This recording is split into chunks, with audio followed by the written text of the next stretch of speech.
سب سے پہلے کلمہ آپ پڑھیں گے، نبی کے بعد نبی کے مصلی کے وارث آپ ہوں گے۔ اوہ اتھے کسی نو مولوی مصلی دے دے آدھے وے مولوی مقرر کیتا بندہ ٹھیک ہے، تے جنہوں مصلی دے مالک آپ مصلی دیتا ہوئے صدیق دی امامت کی۔ سبحان اللہ۔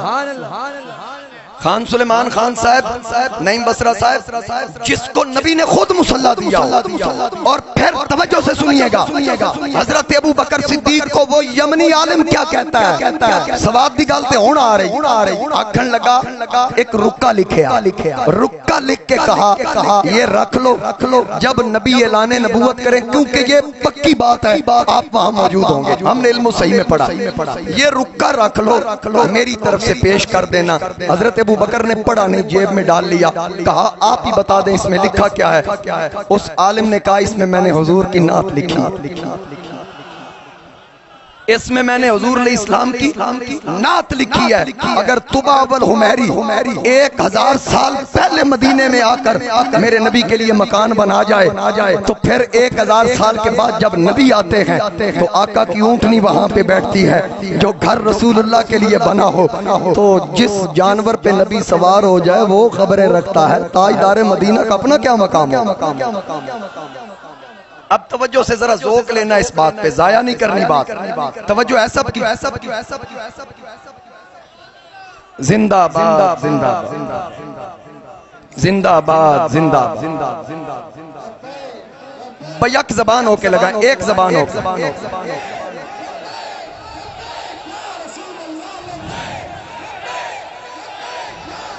صلی اللہ علیہ وآلہ وسلم، لبیک یا رسول اللہ صلی اللہ علیہ وآلہ وسلم۔ ذرا زندہ باد زندہ باد، آمین آمین آمین۔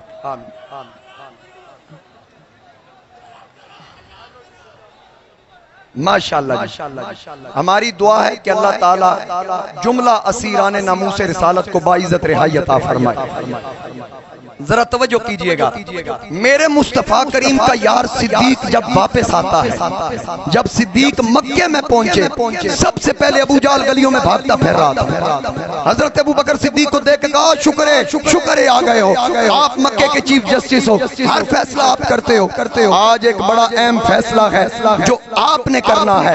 حضرت ابو بکر نے پیچھے سپیکر پھر چل گیا، یہ ایک منٹ نعرہ نہ لگائیں بھائی، آپ کی مہربانی، یہ پیچھے والا سپیکر پھر چل گیا، اس کو بند کروائیں۔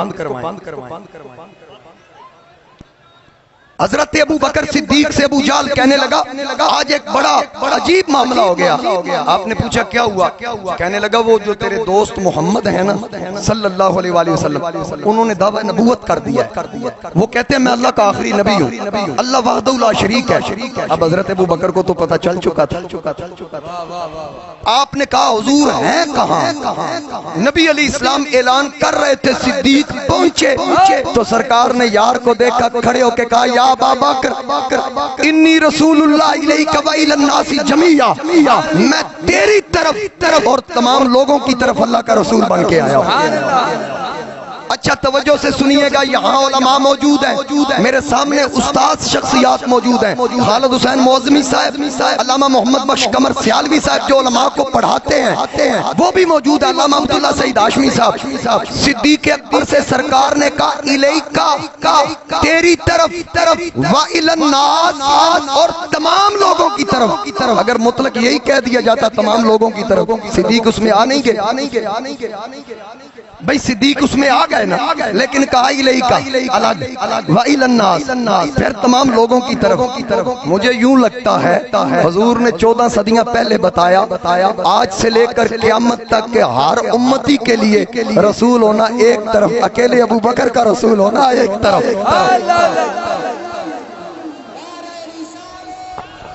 بس اکیلے ابو بکر کا رسول ہونا ایک طرف، حضرت ابو بکر صدیق سے حضور نے فرمایا میں تیری طرف اور تمام لوگوں کی طرف اللہ کا رسول بن کے آیا ہوں۔ اچھا ابو جال نے صدیق سے جب کہا نا کہ اعلان نبوت کیا ہے، اگر ماننا بھی ہو نا کوئی دلیل مانگ لینا۔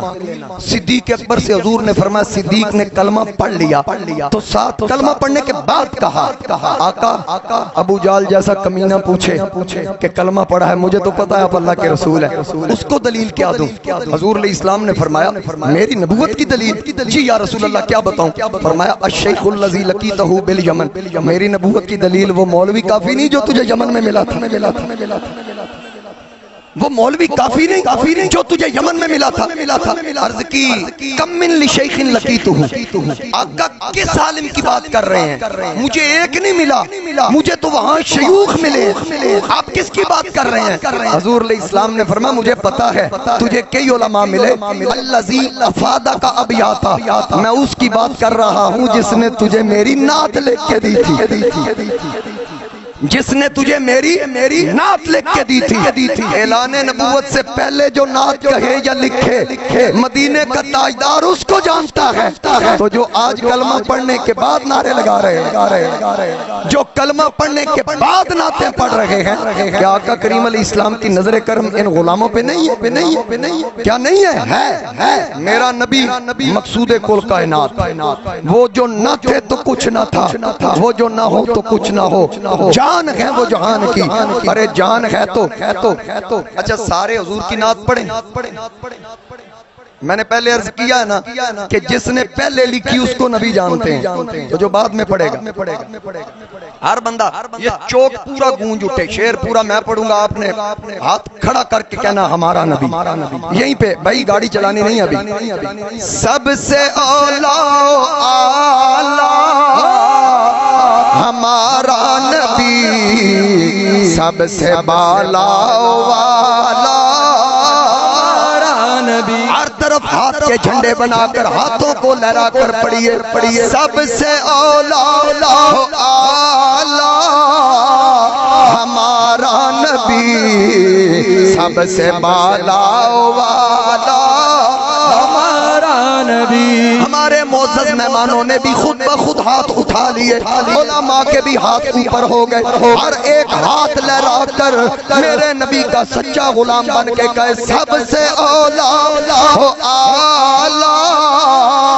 ہمارا نبی، سب سے بالا والا ہمارا نبی، سب سے بالا والا ہمارا نبی۔ کیا خبر کتنے تارے کھلے چھپ گئے، پر نہ ڈوبے نہ ڈوبا ہمارا نبی، پر نہ ڈوبے نہ ڈوبا ہمارا نبی۔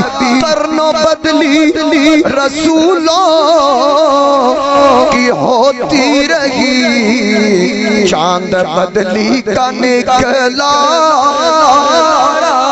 چاند بدلی کا نکلا ہمارا نبی۔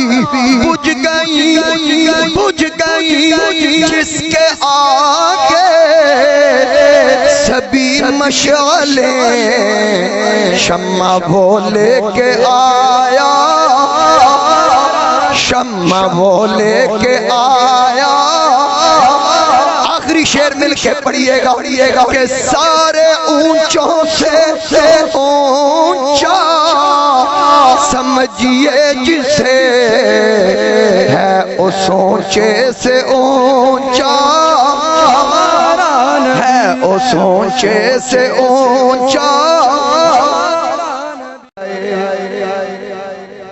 آج محبوب کا یوم میلاد ہے، دونوں عالم سجائے سوارے گئے، مہک اٹھا جہاں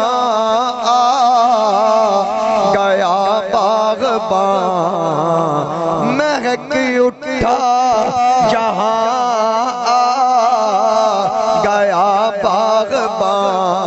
باغ جنت زمین پر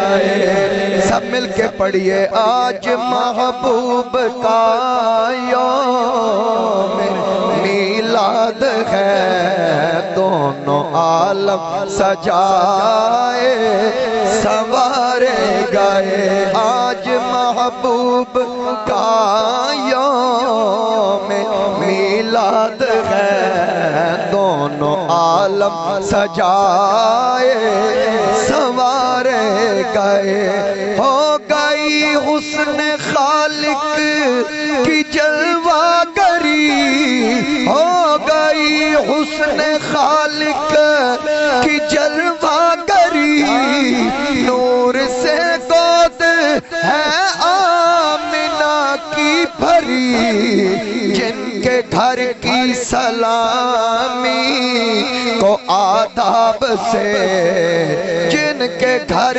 کی سلامی کو آداب سے کعبۃ اللہ کے جھکتے کنارے گئے جن کے گھر کی سلامی کو آداب سے کعبۃ اللہ کے جھکتے کنارے گئے آج محبوب کا یوم میلاد ہے آج محبوب کا یوم میلاد ہے دونوں عالم سجائے سنوارے گئے مہک اٹھا جہاں